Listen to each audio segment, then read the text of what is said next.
Okay folks, here we are again out at our favorite spot where we do a lot of training and workout and stuff like that. And so today's subject is CBD.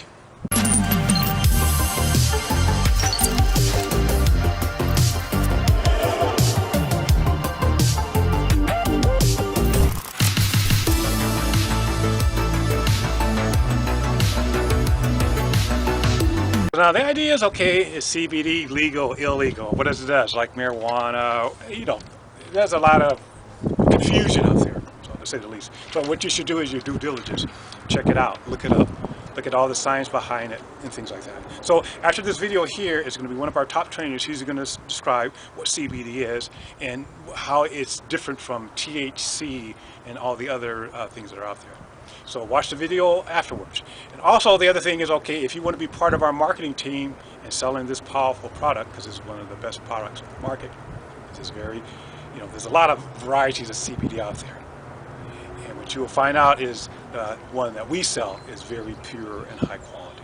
So we would love to have you on our team. And also you can join for free. Look at our back office and look at the marketing tools that we have to help blow away the competition in promoting this powerful product. So once again, thank you for watching the video, and I'll see you on the inside. And again, do your homework.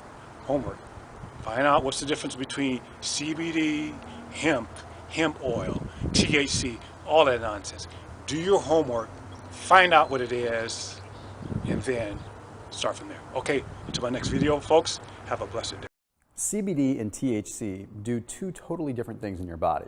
That means the CBD that you might get online somewhere versus THC that's coming from cannabis are really two entirely different things. I mean, the only real common denominator that they have is they both ultimately act upon what are called CB1 and CB2 receptors in the body. But what's interesting is that CBD doesn't even directly affect those receptors. I'll make some sense of all this in just a second, but first off, let me just quickly explain what CBD is. CBD is usually an oil that's derived from maybe hemp or some other cannabis compound, okay? So what the whole purpose of CBD is to give you the non-psychoactive components of cannabis, but with all the positive effects. But what we have to look at is that it really acts on a whole different system in the body. We have something in our bodies known as endocannabinoids. Endocannabinoids are our body's own natural way of stimulating the CB1 and CB2 receptors, basically to modulate inflammation or to modulate our nervous system or to really have different effects on the body. The CB1 receptors directly affect our brain and directly affect our nervous system, whereas the CB2 receptors directly affect our immune system. But the interesting thing is that CBD oil doesn't actually affect these at all. What it does is it stimulates the production of our body's natural endocannabinoids, and it slightly changes the structure of the CB1 and CB2 receptors. So I know this sounds kind of crazy and I'm throwing a lot of weird acronyms and stuff at you, but all I'm trying to say is that CBD oil allows your body to naturally create more of these endocannabinoids, whereas cannabis, you are directly putting a compound in your body that's going to directly affect these receptors. So let's look at it like this.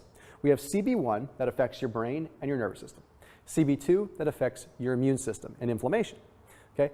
When you consume THC or cannabis, that THC directly stimulates the CB1, okay? It directly affects it. It binds with it perfectly and it affects it. And it stimulates it, which is why you get the nervous system response and why you get the psychotropic response, okay? That's exactly what's going on. There's very little stimulation or very little effect on the actual CB2 receptors. There is a little bit, so you do get some immune response, but most of it is psychological. Most of it is nervous system related. That's why you end up getting pain relief. That's why you end up getting the effects that are gonna help you feel better, simply because you're stimulating that CB1 receptor, okay? Then when we look at CBD oil, okay, which is something that's legal in most places and not that hard to get, CBD oil directly affects the CB1 receptor in an entirely different way. You see, it is what is called a negative allosteric modulator of the CB1. What does that mean? Well, it means that it changes the CB1's actual structure. So it makes it more receptive to endocannabinoids. Now it sounds kind of crazy. There's a lot to follow. A lot of CB, CBD, CB1, CB2. But basically, if you look at this one receptor that THC or cannabis usually stimulates, whenever you take CBD, it changes that structure. So that CB1 receptor doesn't look the same anymore. What it does do is it makes it more enticing to your body's natural endocannabinoids. Okay, so we're talking about anandamide and all these natural things that just help you feel good and feel relaxed and feel just a general sense of well-being. Okay, so when you change that structure, you're making it more receptive to that. But what you're also doing is you're making it less receptive to THC. So a lot of times what people will do is they will actually combine CBD with THC because CBD blocks the ability for THC to really have that much of an effect. So if you're looking at actual different cannabis strains, for instance, like this is a true legitimate thing, even whether it's recreational, whether it's medicinal or whatever. If you're looking at different cannabis strains, you'll see ones that are higher THC and lower CBD content, or you'll see ones that are higher CBD and lower THC content. Whole different ballgame altogether. The higher the CBD content, the less the THC is able to have an effect. So those kind of compounds, those kinds of cannabis, will be ones that are going to actually affect your pain signals. They're going to affect your immune system. They're going to just help you feel good without the psychotropic effect. Then on the other hand, higher THC, lower CBD means that you have more THC, less CBD that's changing the receptor, and more of the THC that's able to directly affect the psychotropic portion. So basically, THC makes you high, CBD doesn't. In fact, CBD stops you from getting high. So when you actually look at the difference between CBD and THC, people always say that they're so similar and it's just, oh, it's like a legal form of THC or a legal form of cannabis. It's actually the anti-cannabis in a way. It's like the anti-THC. It's the other side of the equation that stimulates your body's natural production of these endocannabinoids and allows your body to use them naturally. Now, they're all phytonutrients in a way, okay? They're all like kind of psychotropic phytonutrients. So they all, they're still derived from plants. So I don't want to say that one is artificially stimulating something, but the real honest way to look at it is THC is more of the drug. CBD is more of encouraging your body's natural production of something that is already existent. And that CBD is going to slow the absorption of the actual drug. So I hope that this clears some things up.